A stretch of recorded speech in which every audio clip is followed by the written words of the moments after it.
अरे यार सुनो, जानवरों को प्यार करने से पहले ये बातें जान लो। ये जानवर देखने में प्यारे लगते हैं पर भयंकर खतरनाक होते हैं। सबसे पहले स्लो लॉरिस, देखने में टेडी बियर जैसा पर इसके कोहनी में जहर होता है।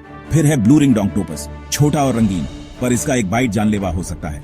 प्यारा सा पफर फिश, अरे ये तो चलता फिरता जहर का कारखाना है। और प्लेटिपस के चोंच जैसे मुंह से मत धोखा खाना, इसके पैरों में जहर वाले कांटे होते हैं। और भी जानना है?